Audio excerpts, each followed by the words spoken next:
welcome back to the channel. On the last episode with our twin turbo Continental, we built a complete custom chassis for this thing. Boy, let me tell you, man, we put a lot of thought into this thing, and I'm pretty sure if I said chassis one more time in my household, I was getting kicked out. So we got the main structure of the chassis built, and at this point we are going to mock up or marry our body to the chassis so we could get some other things figured out, like the angle and how far off these front pieces of frame are going to go to attach to our main structure in the front of the car, which is like the core support. And we also have to figure out where these back pieces of frame come up over our rear end are going to come down and tie into the back of our bumper support. So we got that going on. But at this point, we think it's best to get our body of our car set onto the frame so we can figure out a few more details, like our front frame rails, where it's going to die into our core support. Obviously getting our motor put into the frame in the right position where it sits close to the firewall. We got a bunch of gusseting to do. We also have to figure out where our rear frame is going to tie into the back end of our car where our bumper is. So we still got a little bit of work to do, a little bit more figuring out, but for now we're going to get that body of that car attached to this chain hoist and lowered onto our frame. So let's get to it.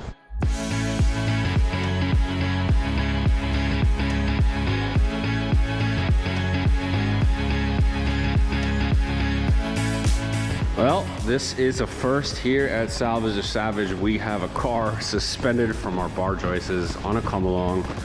This thing is completely floating. So it kind of worked. So now we're gonna go ahead and slide our chassis table underneath this puppy, lower her on there. Should be rather simple.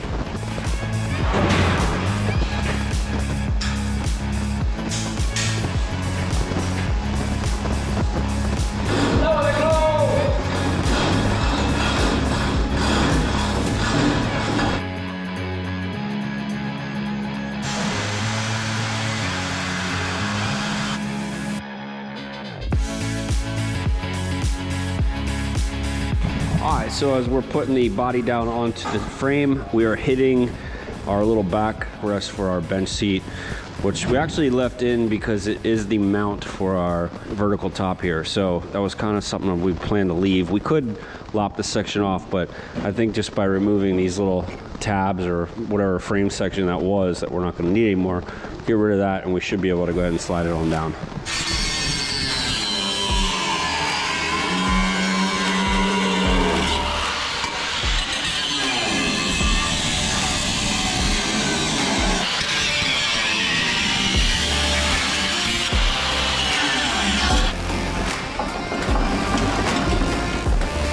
To do it like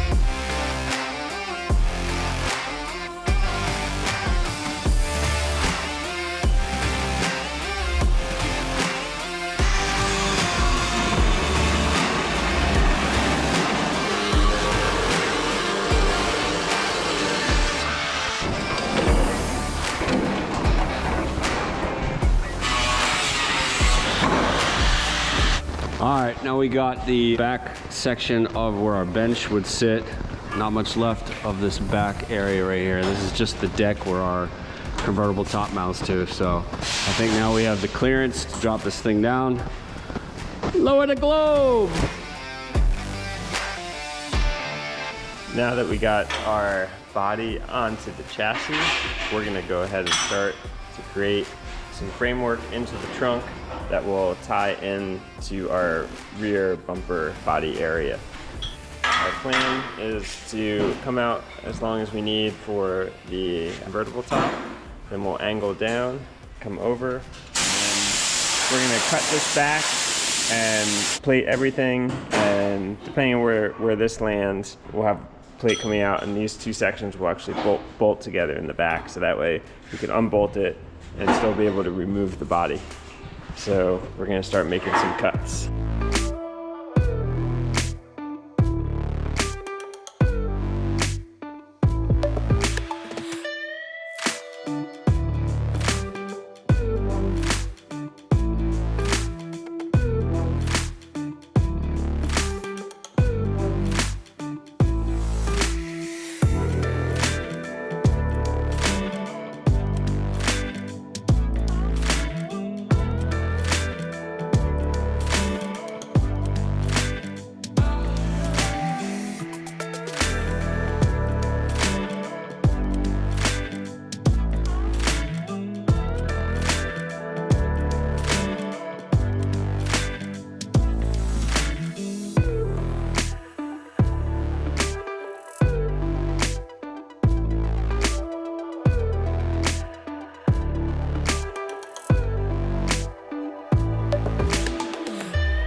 I'd say that was a success. We got the body of the car on the frame.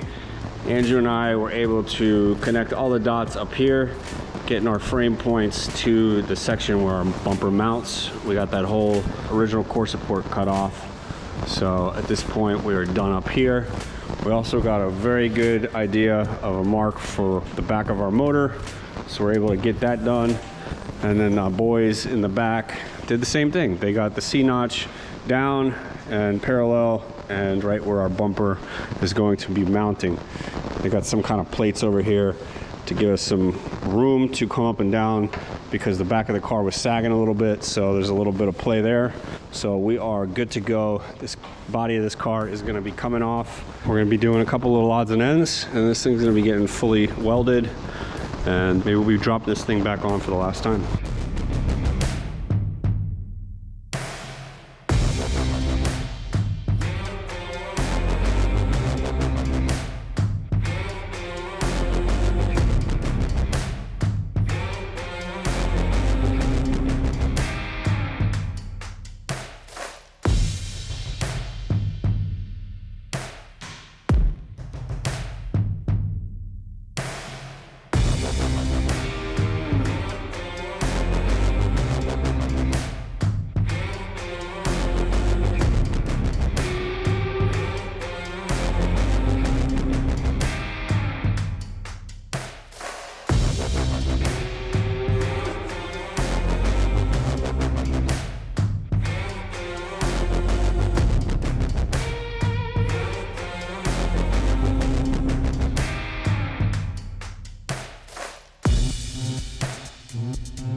All right, continuing on with fabrication on the rear section of the twin turbo Continental frame.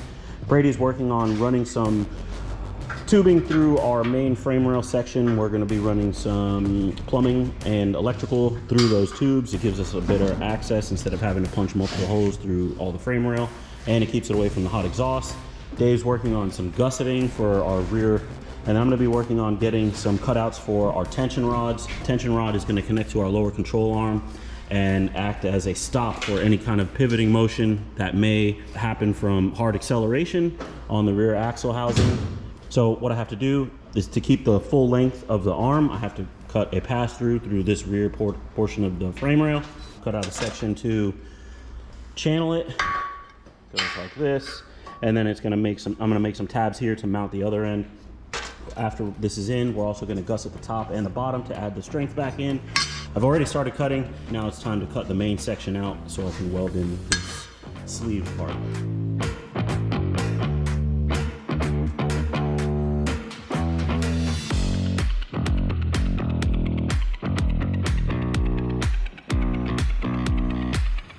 All right, I've got the window cut out, and then I've got the mount bracket for the tension rod tacked in place. I'm gonna move this through the range of motion, make sure I have 2 inches of up travel and 2 inches of down travel. Yes, this will keep this from going to full droop when you do pull the car off the ground, or potentially, I don't know, another scenario where you might see 3 inches of drop in the suspension possibly, but we are gonna find out. Right now I'm gonna cycle it in the range of motion to double check that I don't have any kind of problems here.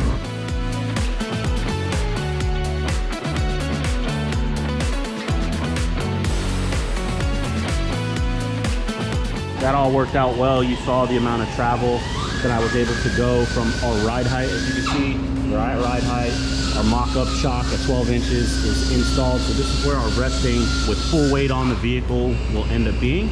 And as you saw, I had about 3.5, almost 4 inches available to go up, and was still clear to go up more. The only limiting factor here is our frame rail to our upper control arm, our camber arm here. Don't think we'll have too much of an issue running into here. We're all good with up travel. Down travel, I'm not too worried about. If we ever need to let the knuckle come to full droop, we could always just pull this bolt right here. So not so worried about that. With this side all figured out, everything seems to be working correctly, I'm gonna move over to the other side. Or I may final weld this first, but I might go over there. But either way, gotta do it all over again over there.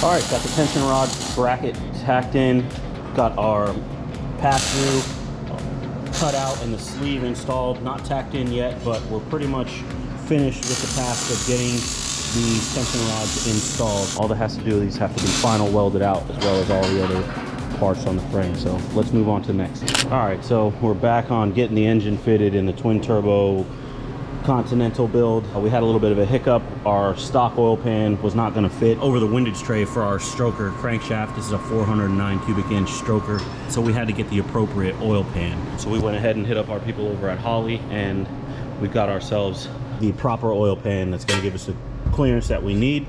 I have to do a couple things to get it ready so we can start mocking up the engine inside the frame rails. I've also got some different engine mounts here. We were gonna go with some other ones, but I found these, forgot that we had these Sicky engine mounts here, so these are way nicer, and they're gonna match with our Sicky built LS3 stroker engine. So let's get this prepped and installed so we can get this engine mocked up inside the frame.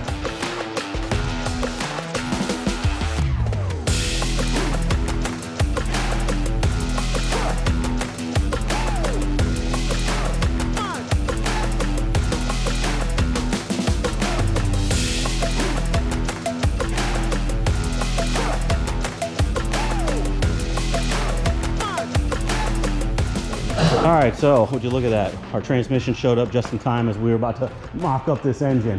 What are the odds? We've also bolted the transmission on here, and we're just about to get it settled in there so we can understand more of our mounting for our drivetrain.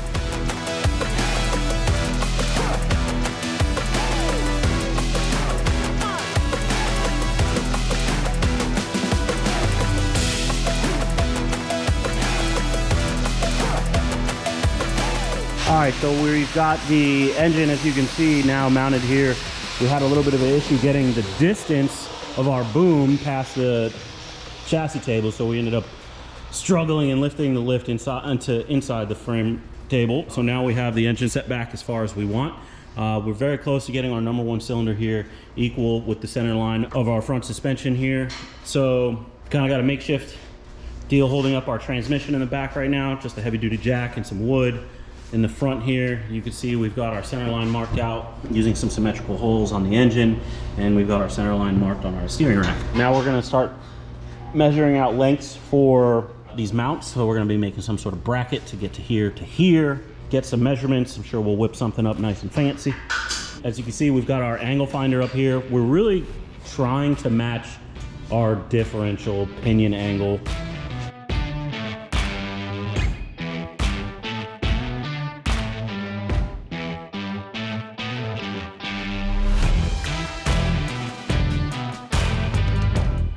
All right, Dave's got the driver's side motor mount started up. Andrew is now working on our passenger side. While they are mounting up our motor, I'm gonna turn my attention to making a transmission mount. We're gonna be using some 1 3/4 tube steel with some heavy brackets that we're gonna be bolting into the frame and a plate to hold up our mount here on our transmission. This is my piece of tube steel. I got some miscellaneous pieces of 3/16 steel plate that I just cut off our sheet from the plasma table that they've been getting at, man. That thing looks like Swiss cheese over there, but I'm gonna go ahead and clean these up, get them cut nice and straight, get some holes drilled out in them. We'll get this thing welded together, bring it over to our chassis, lay it out, and then we'll get some nuts welded into our chassis so this thing's removable.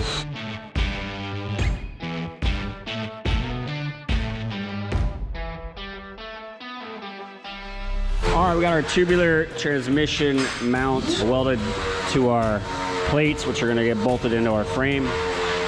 Looking nice. We got our plate mounted to our transmission mount here. And now we have to make a couple little gussets that are gonna go around our pipe here, get welded to the pipe, welded to the side of our tab on our mount, and hold all this together. Once we get all that done, I'll weld everything to this. Andrew's, like I said, he's still working on our motor mounts, so we'll get those set first, and then we'll be able to place this exactly where it needs to be. So I'll go get our gussets cut up, get them ready, and hopefully Andrew's will be right behind me.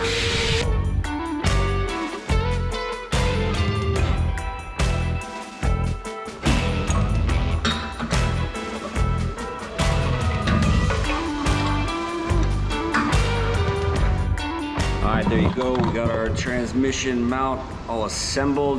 Last thing we'll have to do is go ahead and weld this bracket to our tube and drill out our frame. But like I said, until Andrew gets our motor mounts fully tacked up and get this motor exactly where we want to put it, we can't go ahead and finish this up yet. So I'm gonna go help Andrew. All right, so moving on with our engine mount. I've already got this side cut out, metal finished. I've got my top plate tacked in. Now I'm gonna pull this out, tack the bottom in, weld it out on the bench, and then install it and weld it onto the frame rail. Same process for the second side. So I'm gonna start tacking that one in. I've got my bottom piece cut that I'm gonna put in the bottom.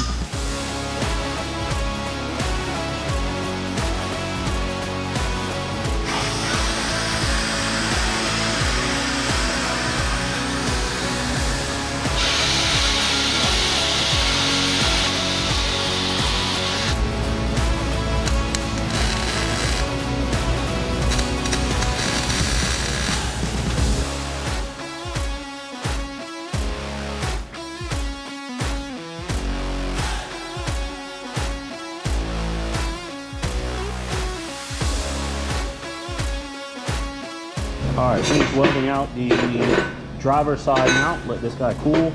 I've already welded out the passenger side and fitted it back in. Everything's looking real nice. This one's still pretty hot too, actually. But got that one in here. As soon as I get the other side back in, we'll double check all of our measurements and make sure everything's square, plumb, forward and aft, all 5 axes. And then we'll go ahead and get the other side in and then weld both mounts directly to the chassis.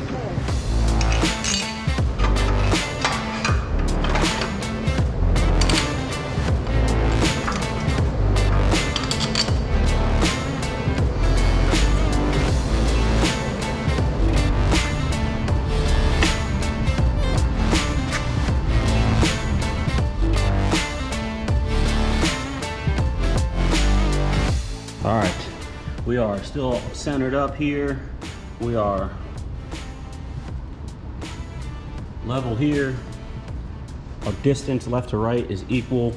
Also, our tail shaft is also centered, so our pivot this way inside the chassis is good.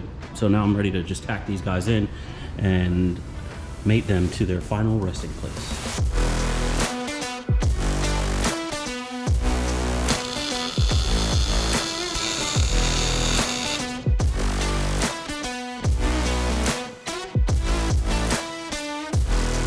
All right, I'm shifting focus from the engine mounts back to the transmission mount.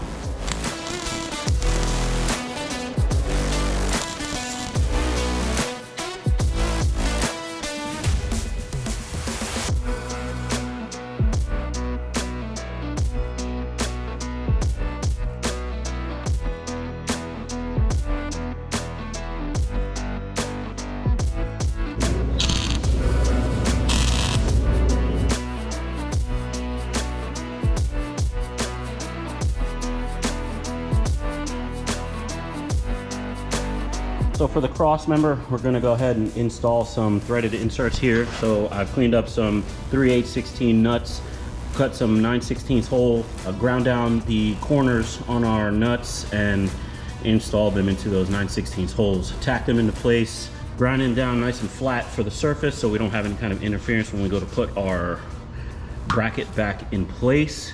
And then we'll just go ahead and add a bead of a TIG around here to get that thing in solid so it doesn't spin.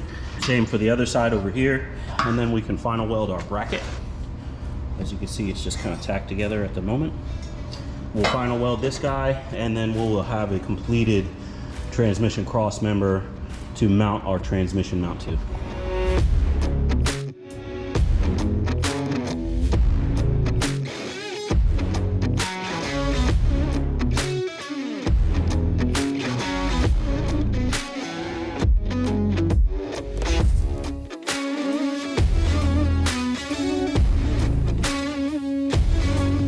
Go. We got our transmission mount done.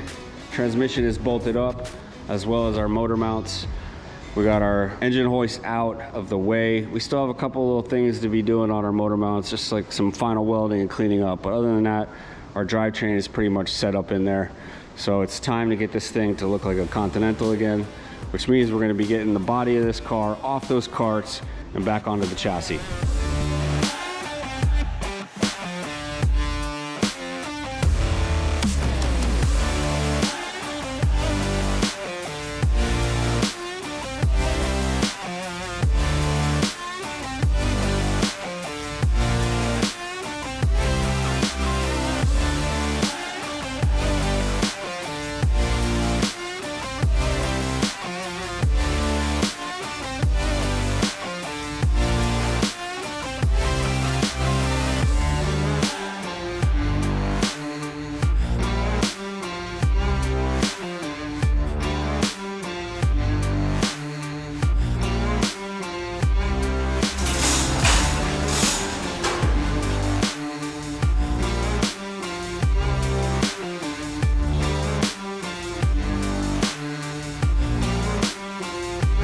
So last time we lowered the car down with our come along, everything worked out great.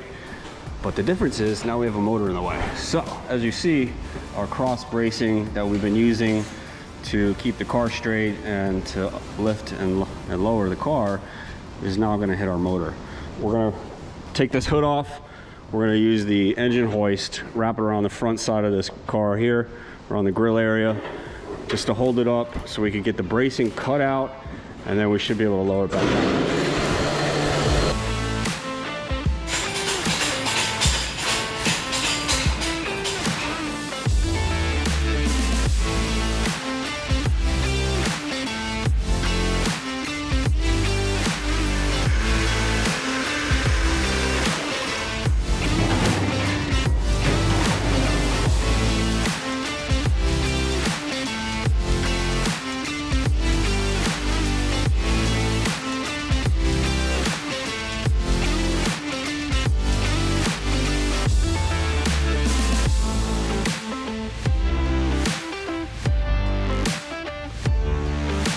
All right, boys and girls, there you go. Our 1967 Continental is now sitting on our custom chassis, and I am super happy with the way this thing turned out. We have our motor sitting in here. She has got room for all kinds of activities like turbos. And from what we're looking at, man, we got plenty of clearance, or fingers crossed, we got plenty of clearance for our intake manifold. Hopefully we were not going to be cutting this hood up like we did with that one.